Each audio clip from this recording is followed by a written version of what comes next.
Good morning all of you. તો આપણે ઇનઓર્ગેનિકમાં ગયા લેક્ચરમાં સ્ટાર્ટ કર્યું હતું યુનિટ 4, જે યુનિટનું નામ હતું સિગ્વિક પોવેલ રૂલ્સ. તો એમાં આપણે ફર્સ્ટ જોયું હતું એનું ઇન્ટ્રોડક્શન. તો આજે થોડું રિવિઝન કરીએ અને ફરી નેક્સ્ટ ક્વેશ્ચન આપણે આગળનો ચલાવશું. તો પહેલાં જે ગયા લેક્ચરમાં જોયું હતું એનું એકવાર રિવિઝન કરી લઈએ.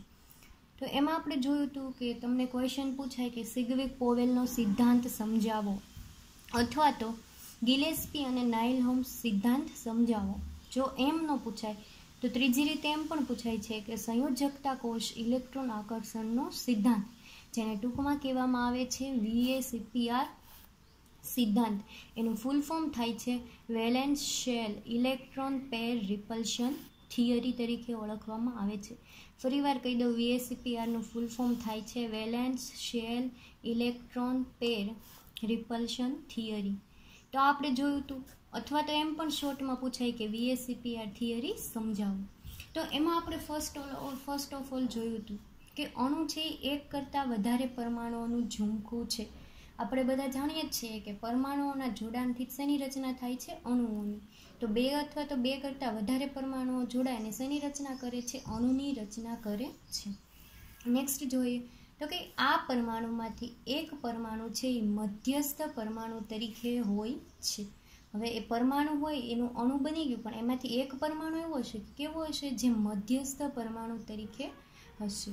એના એક્ઝામ્પલમાં આપણે જોયું તો દાખલા તરીકે methane, ammonia, PCl5, SF6, IF7, phosphorus pentachloride, sulphur hexafluoride, iodine heptafluoride જેવા અણુઓમાં અનુક્રમે carbon, nitrogen, phosphorus, sulphur, iodine પરમાણુઓ કેવા પરમાણુ હતા? તો કે મધ્યસ્થ પરમાણુ તરીકે આવેલા હતા. મધ્યસ્થ પરમાણુ તરીકે શું હતું? તો કે કાર્બન, નાઇટ્રોજન, ફોસ્ફરસ, સલ્ફર અને આયોડિન. એ જે પરમાણુ હતી કેવા હતા? તો કે મધ્યસ્થ પરમાણુ તરીકે હતા. આ મધ્યસ્થ પરમાણુની બાહ્યતમ કક્ષા એટલે કે સંયોજકતા કોષમાં રહેલા ઇલેક્ટ્રોન યુગ્મની સંખ્યા અને તેના પ્રકારના આધારે અણુનો શું નક્કી કરવામાં આવે છે? આકાર નક્કી કરવા માટે ઈસવીસન 1940માં સિગ્વિક અને પોવેલ નામના વૈજ્ઞાનિકે અમુક નિયમો બનાવ્યા, જેને શું કહેવાય છે? તો કે સંયોજકતા કોષ ઇલેક્ટ્રોન યુગ્મ અપાકર્ષણનો સિદ્ધાંત, ટૂંકમાં એને VACPR સિદ્ધાંત થિયરી તરીકે પણ ઓળખવામાં આવે છે. શું કર્યું કે અણુઓનો આકાર નક્કી કરવા માટે ક્યારે આપવામાં આવ્યા? 1940માં સિગ્વિક અને પોવેલ નામના સાયન્ટિસ્ટે. એમાં આપણે જોયું હતું કે ઘણા અણુઓ કે જેમાં મધ્યસ્થ પરમાણુ સંયોજકતા કોષમાં ઇલેક્ટ્રોન યુગ્મની સંખ્યા સરખી હોવા છતાં તેમના આકારો કેવા હોય છે? તો કે જુદા જુદા જોવા મળે છે. એના એક્ઝામ્પલમાં આપણે જોયું હતું તો કે દાખલા તરીકે CH4, NH3, H2O જેવા અણુમાં કેન્દ્રસ્થ પરમાણુના સંયોજકતા કોષમાં ઇલેક્ટ્રોન યુગ્મની સંખ્યા સરખી હોવા છતાં તેમના આકારો છે એ છે કે અને બંધ ખૂણા કેવા છે? તો કે જુદા જુદા જોવા મળે છે. એના એક્ઝામ્પલમાં આપણે જોયું હતું તો કે ઇથિલિન એટલે કે CH2 ડબલ બોન્ડ CH2 અને ડાયક્લોરોઇથિલિન એટલે કે CH2 ડબલ બોન્ડ CCl2. અહીંયા ક્લોરિનના બે પરમાણુઓ અહીંયા જોડાયેલા હોય છે કાર્બન સાથે, એટલે એને શું નામ આપવામાં આવે છે? ડાયક્લોરો. અને કાર્બન કેટલા છે? આ 1 અને 2, અને અહીંયા ડબલ બોન્ડ આવેલા હોવાથી એને શું નામ આપવામાં આવે છે? ડાયક્લોરોઇથિલિન તરીકે ઓળખવામાં આવે છે. પછી આપણે જોયું હતું તો કે અણુઓમાં કેન્દ્રસ્થ પરમાણુઓમાં ઇલેક્ટ્રોન યુગ્મની સંખ્યા સમાન હોવા છતાં તેમના બંધ ખૂણા કેવા જોવા મળે છે? જુદા જુદા જોવા મળે છે. આમાં શું થયું? તો કે કેન્દ્રસ્થ પરમાણુમાં છે એ સંખ્યા કેવી હતી? તો કે એક જ હતો. ઇલેક્ટ્રોન યુગ્મની સંખ્યા સમાન હોવા છતાં તેમના બંધ ખૂણા કેવા જોવા મળે છે? જુદા જુદા જોવા મળે છે. નેક્સ્ટ આપણે જોઈએ તો આપણે જોયું હતું કે ત્યારબાદ ઈસવીસન 1957માં ક્યારે? તો કે ઈસવીસન 1957માં ગિલેસ્પી અને નાઇલહોમે સિગ્વિક પોવેલના નિયમમાં સંયોજકતા કોષમાં રહેલા ઇલેક્ટ્રોનની ગોઠવણીના આધારે સુધારો કર્યો. હવે આ જે સિગ્વિક અને પોવેલે નિયમ આપ્યો તો એમાં થોડોક ચેન્જીસ કરવા, કોને ફરીવાર ચેન્જીસ કર્યો તો કે 1957માં ગિલેસ્પી અને નાઇલ હોમ્સે છે એ થોડો ઘણો ચેન્જીસ કર્યો.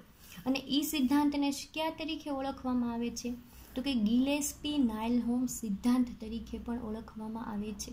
આ છે VSEPR થિયરી જ છે, પણ ગિલેસ્પી અને નાઇલ હોમે છે એ થોડો ઘણો સુધારો કર્યો એટલે એને ગિલેસ્પી નાઇલ હોમ્સ સિદ્ધાંત તરીકે પણ ઓળખવામાં આવ્યું, જેને સંયોજકતા કોષ ઇલેક્ટ્રોન યુગ્મ અપાકર્ષણનો સિદ્ધાંત એટલે કે VSEPR થિયરી તરીકે ઓળખવામાં આવ્યો છે.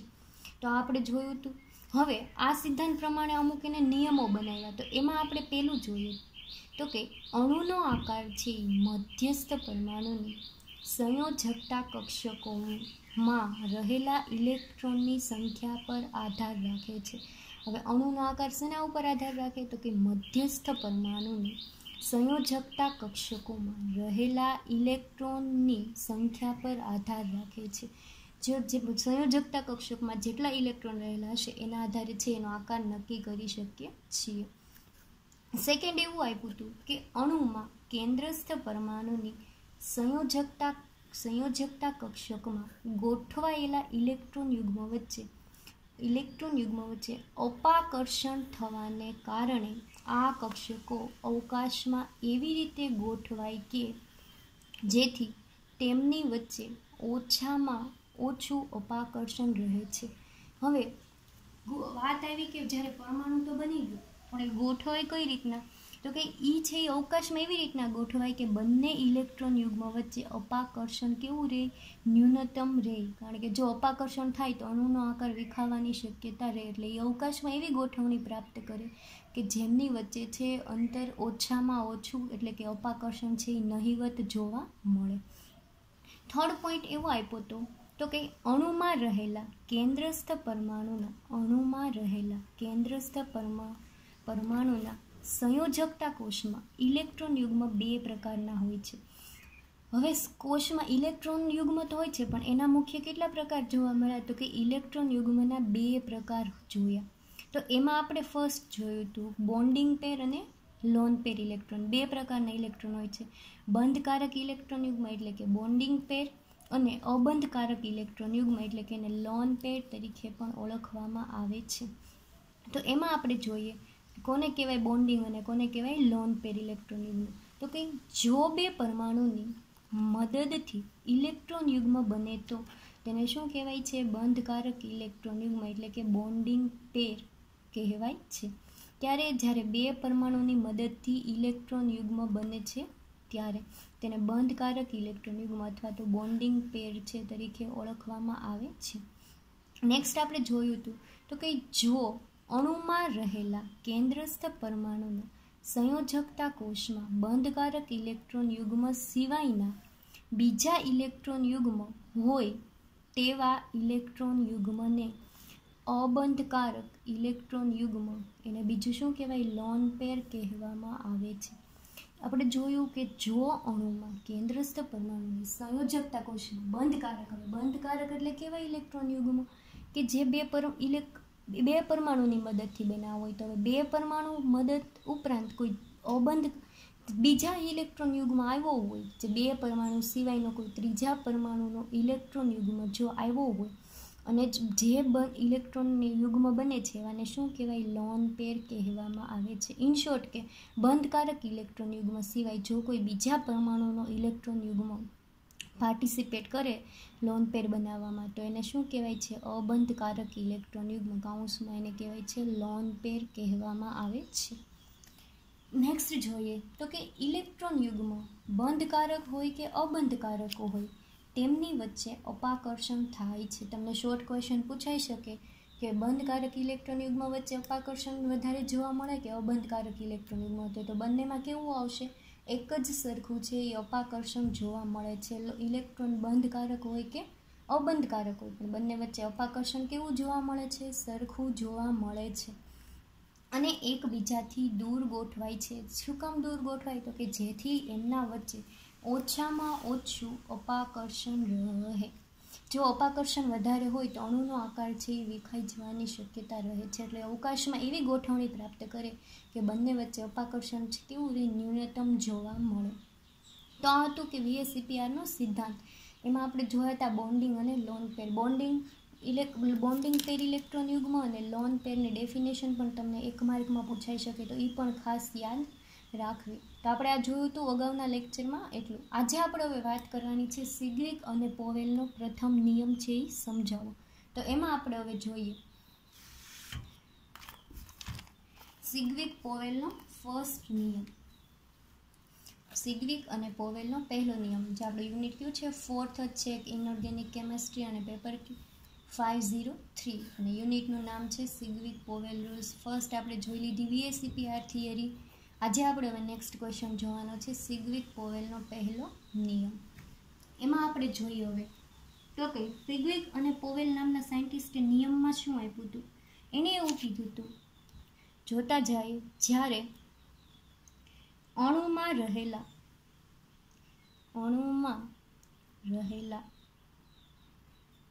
કેન્દ્રસ્થ પરમાણુ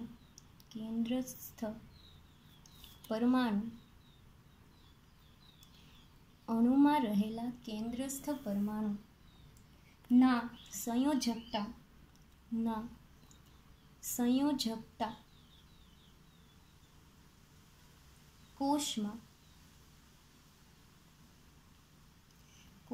બંધકારક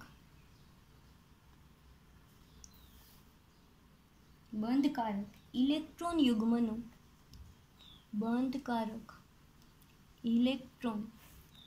યુગ્મનું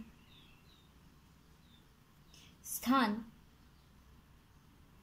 લોન પેર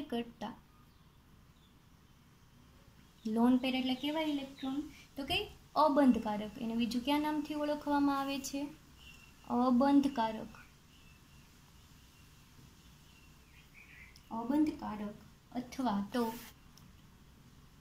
અથવા એકાકી ઇલેક્ટ્રોન યુગ્મ લે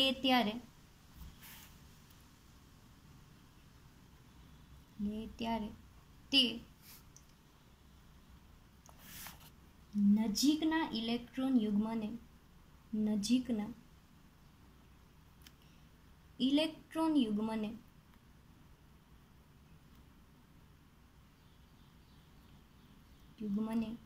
તે બંધકારક ઇલેક્ટ્રોન યુગ્મ કરતા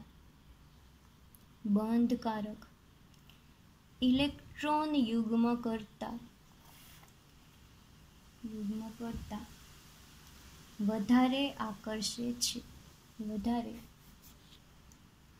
વધારે અપાકર્ષે છે. આ હતો સિગ્વિક પોવેલનો ફર્સ્ટ નિયમ. શું કીધું, તો કે જ્યારે અણુમાં રહેલા કેન્દ્રસ્થ પરમાણુ ના સંયોજકતા કોષમાં બંધકારક ઇલેક્ટ્રોન યુગ્મનું સ્થાન. બંધકારક ઇલેક્ટ્રોન યુગ્મ એટલે કેવા ઇલેક્ટ્રોન યુગ્મ કે જે બે પરમાણુઓના ભાગીદારીથી ઇલેક્ટ્રોન યુગ્મ બનાવે એને શું કીધું કે બંધકારક ઇલેક્ટ્રોન યુગ્મ. અને આ બંધકારક ઇલેક્ટ્રોન યુગ્મનું સ્થાન કોણ લે છે, તો કે લોન પેર ઇલેક્ટ્રોન યુગ્મ, અથવા તો એને કયા નામથી ઓળખીએ બીજા, અબંધકારક ઇલેક્ટ્રોન યુગ્મ, અથવા તો એકાકી, એને બીજું અર્ધર નામ પણ એકાકી ઇલેક્ટ્રોન યુગ્મ લે ત્યારે તે નજીકના ઇલેક્ટ્રોન યુગ્મને તે બંધકારક ઇલેક્ટ્રોન કરતાં વધારે અપાકર્ષે છે. આ હતો સિગ્વિક પોવેલનો પ્રથમ નિયમ કે જ્યારે કોઈ બંધકારક ઇલેક્ટ્રોન યુગ્મનું સ્થાન લોન પેર ઇલેક્ટ્રોન લઈ લે અથવા તો એકાકી ઇલેક્ટ્રોન યુગ્મ લે છે, ત્યારે નજીકમાં જે ઇલેક્ટ્રોન યુગ્મ હોય એ બંધકારક ઇલેક્ટ્રોન યુગ્મ કરતાં એકબીજાને શું કરે, તો કે વધારે અપાકર્ષે છે. આ હતો એનો ફર્સ્ટ નિયમ. હવે એમાં આપણે જોઈએ એટલે કે એમાં વધારે ડિસ્ક્રિપ્શનમાં જોઈએ તો કે એટલે કે કેન્દ્રસ્થ પરમાણુના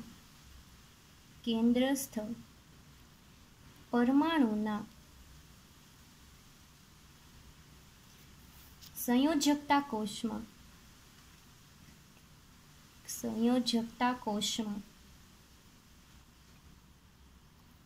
જો લોન પેર હોય તો, જો લોન પેર હોય તો, લોન પેર હોય તો તે નજીકના ઇલેક્ટ્રોન યુગ્મને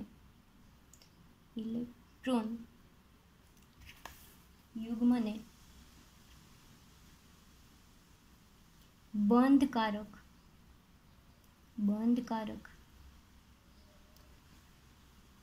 ઇલેક્ટ્રોન યુગ્મ કરતા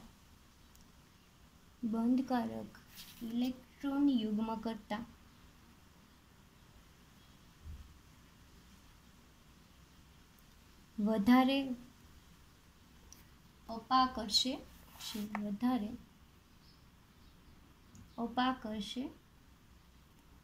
છે. આ નિયમના આધારે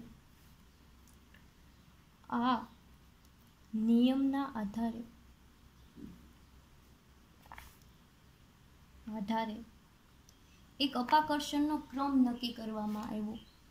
આધારે અપાકર્ષણનો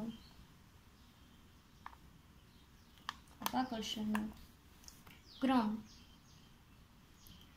નક્કી કરવામાં આવ્યો.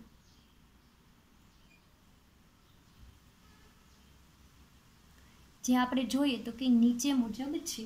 હવે આપણે જોયું કે કેન્દ્રસ્થ પરમાણુની સંયોજકતા કોષમાં કયા ઇલેક્ટ્રોન કીધા? Lone pair. એટલે કે જો અબંધકારક હોય તો તે એની બાજુ જે અબંધકારક ઇલેક્ટ્રોન યુગ્મની બાજુમાં જે ઇલેક્ટ્રોન યુગ્મ હોય એ બંધકારક ઇલેક્ટ્રોન યુગ્મ કરતાં શું કરે? વધારે અપાકર્ષે છે.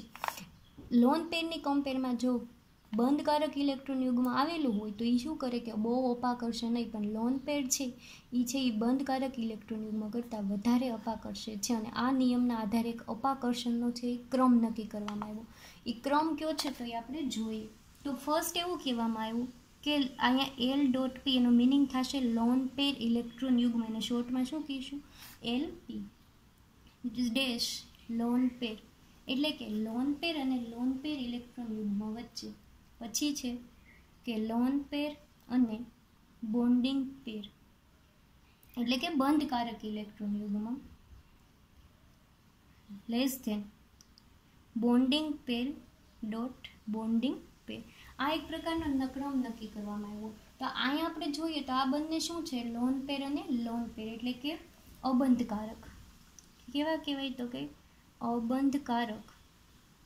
હવે અબંધકારક અને અબંધકારક ઇલેક્ટ્રોન યુગ્મ વચ્ચે શું હોય તો કે સૌથી વધારે અપાકર્ષણ જોવા મળે છે.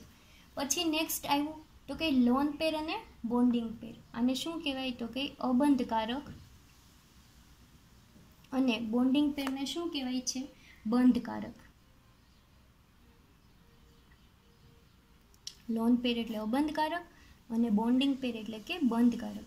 અબંધકારક અને બંધકારક ઇલેક્ટ્રોન યુગ્મ વચ્ચે છે એ કોની કમ્પેરમાં ઓછું અપાકર્ષણ જોવા મળે છે? લોન પેર કરતાં લોન પેર અને બોન્ડિંગ પેર વચ્ચે અપાકર્ષણ છે અહીંયા જો તમને દેખાડ્યું છે સિમ્બોલ ઓછું જોવા મળે છે.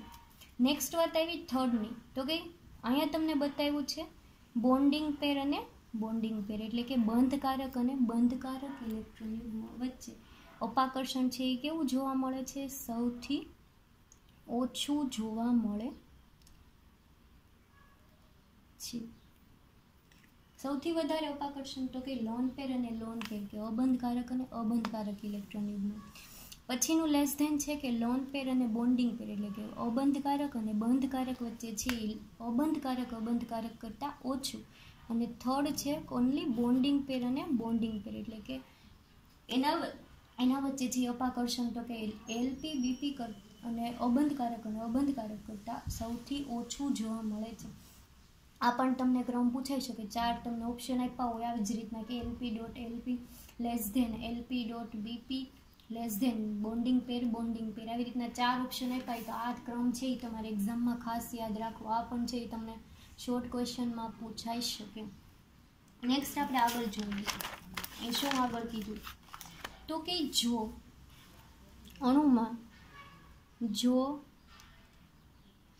અણુમાં બે પરમાણુઓ વચ્ચેનો બંધ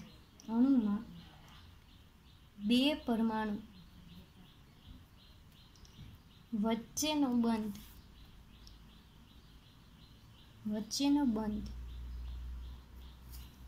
ઇલેક્ટ્રોનની ભાગીદારીથી બનતો હોય, ઇલેક્ટ્રોનની ભાગીદારીથી બનતો હોય,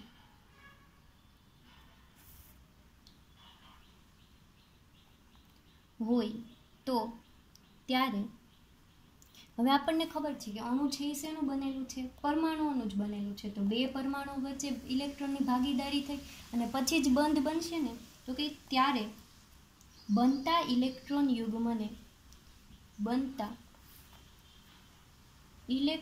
યુગ્મને કેવું નામ આપ્યું છે? હવે આપણે અગાઉ જ જોયું હતું કે જો બે પરમાણુઓ વચ્ચે ભાગીદારી થઈ અને બંધ બને તો એવા બંધને શું કહેવાય? બંધકારક કે અબંધકારક? તો આપણે એવા બંધને નામ આપ્યું હતું બંધકારક ઇલેક્ટ્રોન યુગ્મ. તો તેવા ઇલેક્ટ્રોન યુગ્મને શું કહેશું? બંધકારક ઇલેક્ટ્રોન યુગ્મ. ઇલેક્ટ્રોન યુગ્મ કહે છે. નેક્સ્ટ પોઈન્ટ જોઈએ તો કે બંધકારક ઇલેક્ટ્રોન યુગ્મની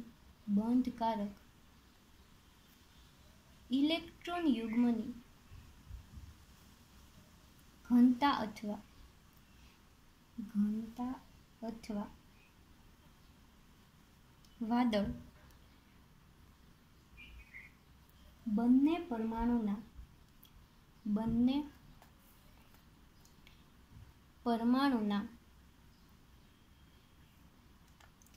કેન્દ્રની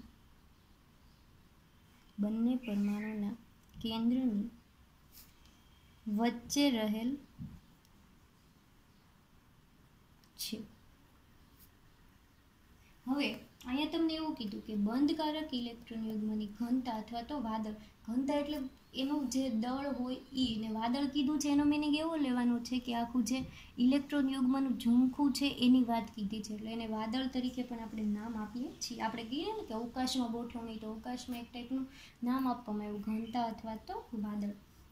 આપણે જોયું કે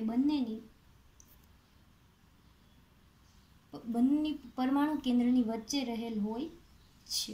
ત્યારે જ્યારે બે પરમાણુઓથી ઇલેક્ટ્રોન યુગ્મ બને છે ત્યારે એ ક્યાં રહેલું હોય છે? વચ્ચે. તેથી આ બંધકારક ઇલેક્ટ્રોન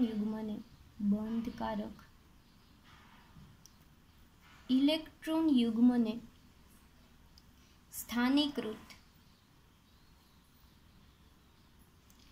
સ્થાનીકૃત અને એનું બીજું નામ આપવામાં આવે છે લોકેલાઇઝ્ડ હોય છે. ક્યારે એને સ્થાનીકૃત કીધા? કે જ્યારે બંધકારક ઇલેક્ટ્રોન યુગ્મની ઘનતા અથવા તો એનું વાદળ ક્યાં હોય? બંને પરમાણુના કેન્દ્રની વચ્ચે. માનો કે અહીંયા કોઈ એક પરમાણુ છે અને અહીંયા કોઈ એક પરમાણુ છે. જ્યારે આ પરમાણુનો, માનો આને પરમાણુ નંબર 1 આપ્યો અને 2 આપી દીધો, આ બે પરમાણુ છે. હવે એ બંને વચ્ચે ઇલેક્ટ્રોનની ભાગીદારી થઈ અને શું બનશે? તો કે ઇલેક્ટ્રોન યુગ્મનું એક ઝુમખું બનશે. હવે આ જે બન્યું છે ઇલેક્ટ્રોન યુગ્મની ઘનતા અથવા તો વાદળ, એ ક્યાં છે? તો કે આ પરમાણુ નંબર 1 અને પરમાણુ નંબર 2ની કેન્દ્રમાં છે. નથી કે આ પરમાણુ સાઈડ કે નથી આ પરમાણુ સાઈડ. ક્યાં છે? તો કે એક્ઝેક્ટ મિડલમાં આવેલું હોવાથી એને શું કીધું? કે સ્થાનીકૃત અથવા તો લોકેલાઇઝ્ડ ઇલેક્ટ્રોન યુગ્મ કહેવામાં આવે છે. ઇન શોર્ટ એટલું જ કહેવા માંગે છે, બીજું કોઈ ઇન્ટેન્શન નથી કે આ એક પરમાણુનો ઇલેક્ટ્રોન અને બીજા પરમાણુ ઇલેક્ટ્રોન જે વાદળ બને છે એ ક્યાં રહી છે? બંને પરમાણુના કેન્દ્રની મિડલમાં, એટલે કે મધ્યમાં. એટલે એને શું નામ આપ્યું? લોકેલાઇઝ્ડ અથવા તો સ્થાનીકૃત ઇલેક્ટ્રોન યુગ્મ. હવે વાત આવી કે જો આ બંધકારક ઇલેક્ટ્રોન યુગ્મની ઘનતા, જો બંધકારક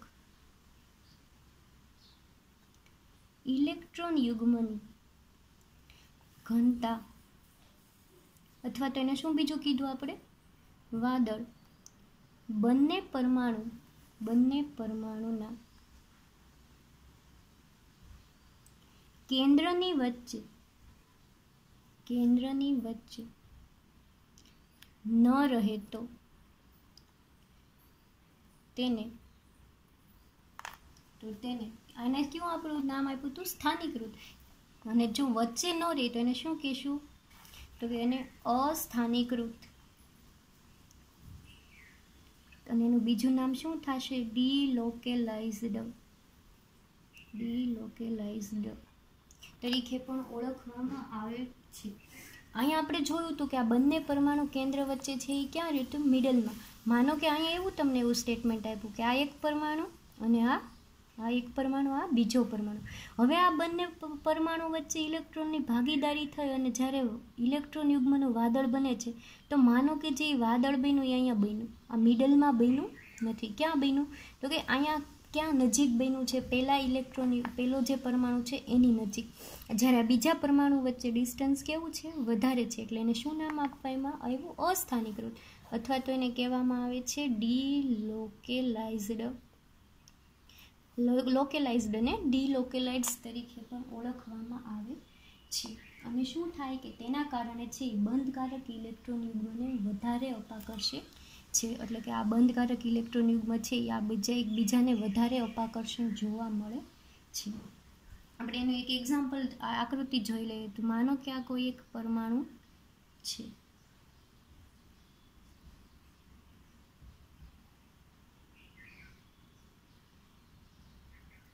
આ છે એ કેવા છે? તો કે બંધકારક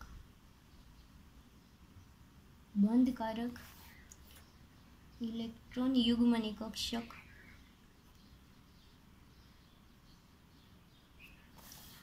અને અહીંયા માનો કે તમને આપી બતાવવામાં આવે આ જે કક્ષક બતાવી છે એ કઈ છે? તો કે અબંધકારક ઇલેક્ટ્રોન યુગ્મની કક્ષક. હવે આ બંધકારક ઇલેક્ટ્રોન યુગ્મની કક્ષક અને અબંધકારક ઇલેક્ટ્રોન યુગ્મની કક્ષક વચ્ચે શું જોવા મળે છે? અપાકર્ષણ છે એ જોવા મળે છે. કારણ કે એકબીજાને શું કરે છે? અપાકર્ષતા હોવાથી ઇલેક્ટ્રોન યુગ્મ એકબીજાથી શું થાય? તો કંઈ અપાકર્ષે છે. ક્યારે? જ્યારે બંને ડીલોકેલાઇઝ્ડ હોય એના કારણે બંધકારક ઇલેક્ટ્રોન યુગ્મ વચ્ચે અપાકર્ષણ વધારે જોવા મળે છે. નેક્સ્ટ પોઈન્ટ આપણે જોઈએ તો કે હવે આપણે એક ઉદાહરણને લઈને ચર્ચા કરીશું આગળ. તો એમાં જોઈએ કે આપણે એક એવું ઉદાહરણ લઈએ, ઉદાહરણ તરીકે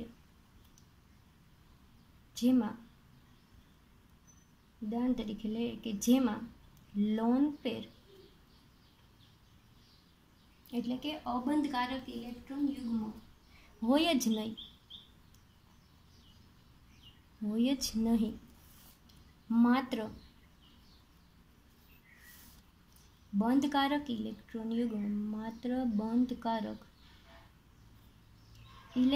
યુગ્મ અથવા તો બંધીય ઇલેક્ટ્રોન યુગ્મ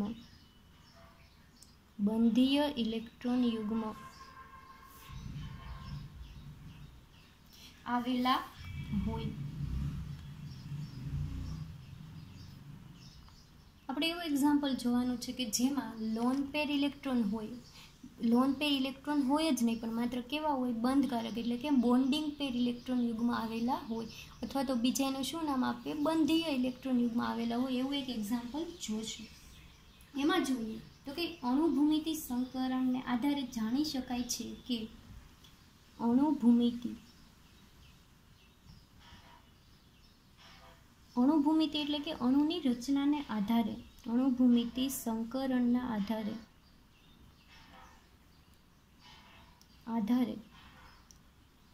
જાણી શકાય છે કે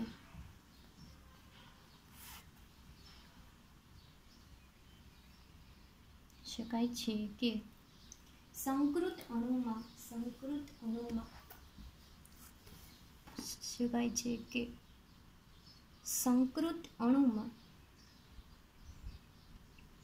બંધકારક અથવા તો એને બીજું નામ શું આપ્યું હતું? બંધીય ઇલેક્ટ્રોન, બંધકારક અથવા તો બંધીય ઇલેક્ટ્રોન યુગ્મ હોય છે. કેવા? તો કે સંકૃત અણુમાં છે. શેના આધારે નક્કી થયું? તો કે અણુભૂમિતિ સંકરણના આધારે જોવા મળ્યું કે સંકૃત અણુમાં બંધકારક એટલે કે બંધીય ઇલેક્ટ્રોન યુગ્મ હોય છે જે કેવા હોય છે? સ્થાનીકૃત હોય છે. સ્થાનીકૃત એટલે આપણે અગાઉ જોયું હતું કે બે પરમાણુના ઇલેક્ટ્રોનની ભાગીદારીથી જે વાદળ બનતું હોય ક્યાં હોય? તો કે બંને પરમાણુની મિડલમાં આવેલું હોય છે. એને શું નામ આપ્યું હતું? સ્થાનીકૃત કીધું હતું. આવા અણુમાં કેન્દ્રસ્થ પરમાણુની આસપાસ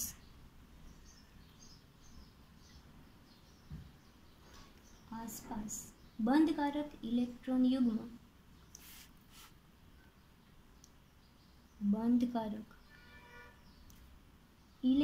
યુગ્મ તેમની વચ્ચે ઓછામાં ઓછું અપાકર્ષણ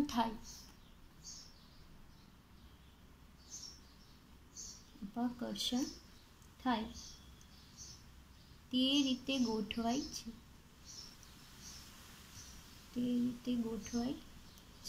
આપણે જોયું હતું કે બોન્ડિંગ પેર અને બોન્ડિંગ પેર ઇલેક્ટ્રોન વચ્ચે છે અપાકર્ષણ કેવું જોવા મળ્યું હતું? આપણે જોયું તો ક્રમ કે લોન પેર વચ્ચે છે એ વધારે, જ્યારે લોન પેર અને બોન્ડિંગ પેર ઇલેક્ટ્રોન વચ્ચે છે એ લોન પેર કરતાં ઓછું, જ્યારે બોન્ડિંગ પેર અને બોન્ડિંગ પેર ઇલેક્ટ્રોન વચ્ચે છે અપાકર્ષણ કેવું હતું? સાવ નહિવત. એટલે એ કેવી વૃત્તિ ધરાવે? તો કે એમના વચ્ચે અપાકર્ષણ ઓછામાં ઓછું થાય એવી રીતના ગોઠવવાની વૃત્તિ ધરાવે છે. આપણે એમાં એક ઉદાહરણ લઈએ તો કે જ્યારે એમાં જોઈએ તો કે પહેલું ઉદાહરણ કે કેન્દ્રસ્થ પરમાણુના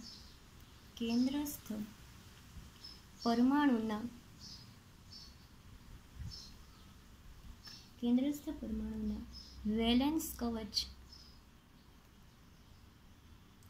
એટલે એને બીજું શું નામ આપવામાં આવે છે? સંયોજકતા કોષ. વેલેન્સ કવચ અને બીજું શું નામ આપશું? સંયોજકતા કોષમાં જ્યારે બે બંધીય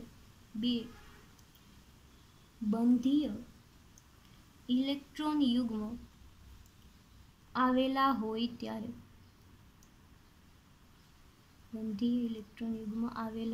કેટલા બંધીય ઇલેક્ટ્રોન યુગ્મ? 2 છે એ આવેલા હોય ત્યારે છે એ કેવું જોવા મળે? તો એમાં આપણે ઉદાહરણ લેવાનું છે BeF2 અણુનું બંધારણ. આ BeF2 અણુ એવો છે કે જેવો કેવો છે? સંકૃત અણુ છે અને એમાં શું હોય છે? ઓનલી બંધીય ઇલેક્ટ્રોન યુગ્મ જ આવેલા હોય છે અને કેવા હોય છે? સ્થાનીકૃત હોય છે. એટલે એના બંધકારક ઇલેક્ટ્રોન યુગ્મ કેવી રીતના ગોઠવવાની વૃત્તિ ધરાવે કે બંને વચ્ચે ઓછામાં ઓછું અપાકર્ષણ થાય એ રીતે. કારણ કે આપણને ખબર છે બોન્ડિંગ પેર ઇલેક્ટ્રોન યુગ્મ વચ્ચે અપાકર્ષણ સાવ ઓછામાં ઓછું જોવા મળે છે. હવે આપણને ખબર છે અહીંયા બે પરમાણુ છે, એક તો Be છે અને બીજું ફ્લોરન. બેરેલિયમ અને ફ્લોરન બે પરમાણુ આવેલા છે. હવે આપણે એનું જ્યારે સંકરણ જોઈએ છીએ કે એનું બંધારણ સમજવું જોઈએ તો આપણે એમાં પહેલાં શું જોવું પડે? એનું સંકરણ. તો હવે આપણે એમાં સંકરણ જોઈએ. આપણને ખબર છે કે બોરોનનો છે એ પરમાણુ ક્રમાંક કેટલો છે? 4 છે, એટલે 4B લખશું આપણે. હવે એની ઇલેક્ટ્રોન રચના જોઈએ તો શું થશે? 1s2 2s2 અને 2p કેટલા આવશે? 0. શું કામ? કારણ કે એનો પરમાણુ ક્રમાંક કેટલો છે? 4. એટલે s કક્ષકમાં 1s કક્ષકમાં 2 ઇલેક્ટ્રોન અને 2s કક્ષકમાં 2 ઇલેક્ટ્રોન. 2p કક્ષકમાં છે ઇલેક્ટ્રોનની સંખ્યા 0 જોવા મળશે. હવે આપણે આ રચનાને આવી રીતના પણ લખી શકીએ તો કે બેરેલિયમ, પછી આપણે શું તો કે હિલિયમ છે એ લખી શકીએ. શું કામ? કારણ કે હિલિયમની ઇલેક્ટ્રોન રચના કેટલી થાય? 1s1. તો આના જગ્યાએ આપણે શું લખ્યું? હિલિયમ. પછી આ 2s છે એ તો આવી રીતના બતાવી શકીએ કે આ s કક્ષક છે એમાં કેટલા ઇલેક્ટ્રોન છે? 2 ઇલેક્ટ્રોન. એટલે 2s કક્ષકનો પહેલો અને બીજો ઇલેક્ટ્રોન. p કક્ષકમાં કેટલી હોય છે? તો કે 3 કક્ષકો, px py અને pz એવી રીતના 3 છે. તો આમાં છે એ 2p કક્ષકમાં એક પણ ઇલેક્ટ્રોન નથી, તેથી આપણે આ કક્ષકમાં ઇલેક્ટ્રોન બતાવશું નહીં. આપણે આ રચના છે આવી રીતના લખી શકીએ. હવે છે આ બેરિલિયમ કેવો છે? તો કે ધરા સ્થિતિમાં. કેવો છે આ ઇલેક્ટ્રોન રચના? એની ધરા સ્થિતિમાં. હવે જ્યારે ઉત્તેજિત સ્થિતિમાં આવે છે, ક્યારે? તો કે ઉત્તેજિત સ્થિતિમાં. હવે જ્યારે ઉત્તેજિત સ્થિતિમાં આવશે ત્યારે શું થશે? તો કે BA ઉપર આપણે ઉત્તેજિત સ્થિતિમાં આવેલા હોય એના ઉપર સ્ટારનો આવો સિમ્બોલ બતાવીએ છીએ અને એનો પરમાણુ ક્રમાંક કેટલો છે? 4. હવે જ્યારે અહીંથી ધરા સ્થિતિમાંથી ઉત્તેજિત સ્થિતિમાં આવશે એટલે હિલિયમ તો આમનામ જ રહેશે. હવે અહીંયા જે 2s કક્ષક છે અને અહીંયા 2p કેટલી છે? 3 કક્ષકો. 2px 2py અને 2pz. આપણને ખબર છે કે 2pમાં કેટલી કક્ષકો આવે છે? 3. 2px 2py અને 2pz કક્ષકો. આ હતી એની ધરા સ્થિતિ. શું કર્યું આપણે? એને ઉત્તેજિત સ્થિતિમાં લેવા. ઉત્તેજિત સ્થિતિમાંથી શું થશે? તો કે અહીંયા જે 2s કક્ષકના 2 ઇલેક્ટ્રોન છે એમાંથી આ એક ઇલેક્ટ્રોન અહીં જ રહેશે. જ્યારે અહીંથી એક ઇલેક્ટ્રોન ઉત્તેજિત થઈને ક્યાં આવશે? 2ps કક્ષકમાં છે એ ટ્રાન્સફર થશે. ક્યારે? તો કે ઉત્તેજિત અવસ્થામાં આવશે ત્યારે. ધરા સ્થિતિમાં છે એ 2s કક્ષકના બંને ઇલેક્ટ્રોન આમાં જ હતા. 2p કક્ષકમાં એક પણ ઇલેક્ટ્રોન જોવા મળ્યો હતો નહીં. પરંતુ જ્યારે ઉત્તેજિત અવસ્થામાં આવ્યો ત્યારે હિલિયમના ઇલેક્ટ્રોન તો એમનામ જ રહ્યા. પરંતુ જ્યાં 2s કક્ષકના 2 ઇલેક્ટ્રોન છે એ ટ્રાન્સફર થઈને ક્યાં આવી ગયા? 2p કક્ષકમાં. એટલે અહીંયા એક ઇલેક્ટ્રોન અને એક ઇલેક્ટ્રોન છે અહીંયા આપણને જોવા મળ્યો. હવે જ્યારે BeF2 આખો આ છે એ પરમાણુ છે BE. હવે BeF2 ખાલી અણુ બને છે ત્યારે, BeF2 અણુ બને ત્યારે શું કામ ફ્લોરિનના 2 પરમાણુ જોડાઈ શકે? કારણ કે અહીંયા 2 જ સંયોજકતા કક્ષકો ખાલી છે. હવે આ શું બન્યું? તો કે BeF2 છે એ આખો અણુ બની ગયો. આ શું હતો? તો કે બેરિલિયમનો પરમાણુ હતો. હવે જ્યારે આ છે શું બની ગયો છે? અણુ. ત્યારે જ આપણે એની ઇલેક્ટ્રોન રચના જોઈએ તો કે આ હિલિયમ, પછી અહીંયા 2s કક્ષકમાં એક ઇલેક્ટ્રોન છે, અહીંયા 2p કક્ષકમાં છે એક ઇલેક્ટ્રોન, x y અને z એક કક્ષક છે. હવે શું થશે? તો કે 2s છે અને 2p છે. હવે ફ્લોરિનના કેટલા પરમાણુઓ જોડાશે? 2. શું કામ? કારણ કે અહીંયા 2 જ કક્ષકો છે એ ખાલી છે. તો અહીંયા જે એક ઇલેક્ટ્રોન જોડાશે, આ જે ઇલેક્ટ્રોન જોડાનો એ કોનો છે? ફ્લોરિન પરમાણુનો ઇલેક્ટ્રોન છે. હવે આપણે જોઈએ તો કે અહીંથી છે એ s કક્ષક અને અહીંથી છે એ p કક્ષક. હવે pમાં કેટલી કક્ષકો હતી? 3. 2px 2py અને 2pz. એમાંથી જે ઇલેક્ટ્રોન છે એ કઈ કક્ષકમાં પાર્ટિસિપેટ કર્યો? s જ એક કક્ષકમાં, જો કે ps કક્ષકમાં.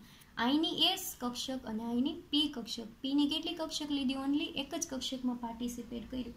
એટલે જે આ બંને વચ્ચે સંકરણ જોવા મળ્યું એને કયું સંકરણ કહેશું? sp સંકરણ કહેવામાં આવે છે. શું કામ sp કીધું? કારણ કે sની એક કક્ષકમાં જોડાણું અને pની એક કક્ષકમાં છે એ ફ્લોરિન પરમાણુ જોડાણું. એટલે એને શું નામ આપવામાં આવ્યું? sp સંકરણ છે એ નામ આપવામાં આવ્યું. તો જોઈએ તો કે BeF2 અણુમાં BeF2 અણુમાં કયું સંકરણ જોવા મળે છે? sp સંકરણ. sp સંકરણ જોવા મળે છે. નેક્સ્ટ જોઈએ તો કે બેરિલિયમના વેલેન્સ કવચ.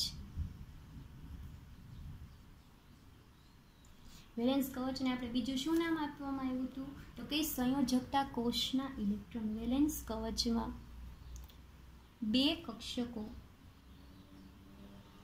કક્ષકો કઈ કઈ છે? 2s અને 2pના ઇલેક્ટ્રોન વડે ભરેલ હોવાથી 2pના ઇલેક્ટ્રોન વડે ભરેલ હોવાથી સિગ્વિક-પોવેલના નિયમ મુજબ સિગ્વિક-પોવેલના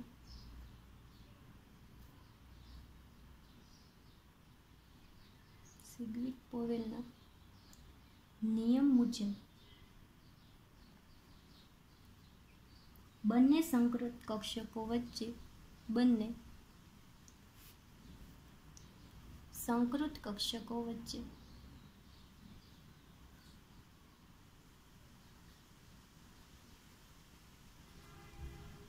કેવી રીતના ગોઠવાશે? તો કે ઓછું અપાકર્ષણ થાય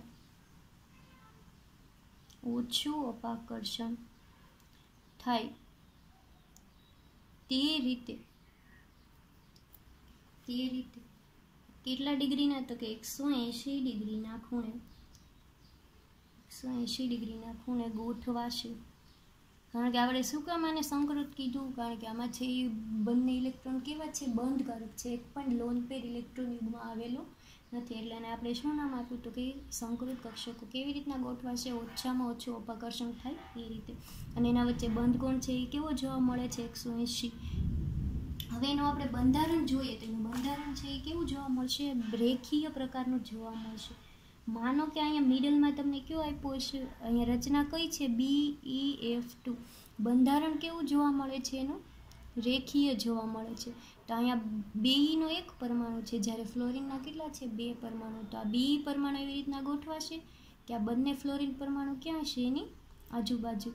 અને આ બંને વચ્ચે છે એ બંધ કોણ કેટલો જોવા મળે છે? 180 ડિગ્રીનો છે એ તમને જોવા મળે છે. અને આ બંધારણ કેવું છે? રેખીય જોવા મળે છે. અને એવી ગોઠવણી બનાવે કે અહીંયા આપણે જોઈએ તો કે 180નો બંધ કોણ થાય? બંને સાઈડથી, અહીંથી અને અહીંથી. એટલે એ કેવું થયું? તો કે બંને છે એ કેન્દ્રમાં ગોઠવાના. એટલે કેવું એને કીધું? સ્થાનીકૃત ઇલેક્ટ્રોન તરીકે પણ ઓળખવામાં આવે છે. તો આ તો સિગ્વિક પોવેલનો ફર્સ્ટ નિયમ. આપણે ફરીવાર જોઈ લઈએ કે આપણે શું શું જોયું આજે. એમાં આપણે ફર્સ્ટ ઓફ ઓલ જોયું હતું કે એનો નિયમનું શું આપ્યું હતું? ફર્સ્ટ નિયમમાં કે જ્યારે અણુમાં રહેલા કેન્દ્રસ્થ પરમાણુના સંયોજકતા કોષમાં બંધકારક ઇલેક્ટ્રોન યુગ્મનું સ્થાન કોણ લઈ લે? લોન પેર એટલે કે અબંધકારક અથવા તો એકાકી ઇલેક્ટ્રોન યુગ્મ લે ત્યારે નજીકના ઇલેક્ટ્રોન યુગ્મને બંધકારક ઇલેક્ટ્રોન યુગ્મ કરતાં વધારે અપાકર્ષે છે. પછી આપણે જોયું હતું કે એનો ક્રમ છે. તો આપણે જોયું હતું એમાં કે લોન પેર અને લોન પેર ઇલેક્ટ્રોન યુગ્મ વચ્ચે સૌથી વધારે અપાકર્ષણ, લોન પેર અને બોન્ડિંગ પેર ઇલેક્ટ્રોન યુગ્મ વચ્ચે આના કરતાં ઓછું, અને બોન્ડિંગ પેર અને બોન્ડિંગ પેર ઇલેક્ટ્રોન યુગ્મ વચ્ચે આ બંને કરતાં ઓછું અપાકર્ષણ જોવા મળે છે. પછી આપણે જોયું હતું કે જો જ્યારે 2 પરમાણુથી 2 ઇલેક્ટ્રોન યુગ્મનો બંધ બનતો હોય ત્યારે એ કેવી ગોઠવણી ધરાવે? તો કે જો મિડલમાં રહેતો હોય તો એને સ્થાનીકૃત કીધા હતા, અને જો મિડલમાં ન રહેતો હોય બંધ તો એને શું કીધું હતું? અસ્થાનીકૃત. અને પછી જોયું હતું કે અબંધકારક ઇલેક્ટ્રોન યુગ્મ અને બંધકારક ઇલેક્ટ્રોન યુગ્મ વચ્ચે છે એ શું કરે? તો કે અપાકર્ષણ છે એ જોવા મળે છે. પછી આપણે ઉદાહરણ લીધું હતું કે એવા ઇલેક્ટ્રોન યુગ્મનું ઉદાહરણ લઈએ કે જેમાં બંધીય ઇલેક્ટ્રોન એટલે કે ઇલેક્ટ્રોન જે આવેલા છે એ કેવા હોય? બંધીય હોય. લોન પેર પ્રકારનો એક પણ ઇલેક્ટ્રોન યુગ્મ જોવા મળે નહીં. એમાં આપણે જોયું હતું કે એના એક્ઝામ્પલમાં શું લીધું હતું કે BeH2નો BeF2 અણુનું લીધું હતું કે જેમાં વેલેન્સ કવચમાં કેટલા ઇલેક્ટ્રોન યુગ્મ આવેલા હોય? 2. એમાં આપણે જોયું હતું કે BeF2 અણુનું બંધારણ. હવે BeF2 અણુને આપણે ઇલેક્ટ્રોન રચના જોયું તો કે એનો પરમાણુ ક્રમાંક કેટલો છે? 4. એટલે એની ઇલેક્ટ્રોન રચના કેટલી થશે? 1s2 2s2 ને 2p0. પછી એને આપણે ઇલેક્ટ્રોન રચના જોઈ હતી તો કે આવી રીતના લખી શકીએ હિલિયમને 1s2 તરીકે. પછી 2s કક્ષકમાં કેટલા છે? 2 ઇલેક્ટ્રોન. p કક્ષકમાં એક પણ ઇલેક્ટ્રોન અત્યારે નથી. ક્યારે? તો કે જ્યારે ધરા સ્થિતિમાં છે ત્યારે. હવે શું થશે? તો કે ઉત્તેજિત સ્થિતિમાં આવશે એટલે આપણે બીને આ સ્ટાર તરીકે બતાવ્યો. હિલિયમ છે એમનેમ જ રહેશે. તો એસ કક્ષકનો ઇલેક્ટ્રોન છે એ સંક્રાંતિ કરીને ક્યાં જશે? પી કક્ષકમાં. એ સંક્રાંતિ કરીને ગયો. હવે પીમાં 3 કક્ષક, 1 2 અને 3, એક 2px 2py અને 2pz. હવે જ્યારે BeF2 અણુ બને છે ત્યારે શું થાય? તો કે આ 2s કક્ષક જે ઇલેક્ટ્રોન ખાલી છે અને 2p કક્ષકમાં ઇલેક્ટ્રોન ખાલી છે, ત્યાં કોનો ઇલેક્ટ્રોન ગોઠવાઈ જશે? ફ્લોરિન પરમાણુનો ગોઠવાઈ જશે. અહીંયા જ્યારે અણુ બને છે ત્યારે અહીંની એક એસ કક્ષક અને આ પીની એક કક્ષક બહાર પાર્ટિસિપેટ કરતી હોવાથી સંકરણને શું નામ આપવામાં આવ્યું? SP સંકરણ તરીકે આપવામાં આવ્યું. અને એ અણુનો આકાર છે આપણે જોયો તો કે કેવું છે? તો કે રેખીય છે અને બંધકોણ કેટલો છે? 180. અને આ બી પરમાણુ કેવો છે? મિડલમાં ગોઠવાયેલો છે અને સંકૃત તરીકે પણ ઓળખવામાં આવે છે. તો આ હતો સિગ્વિક પોવેલનો ફર્સ્ટ નિયમ. Thank you.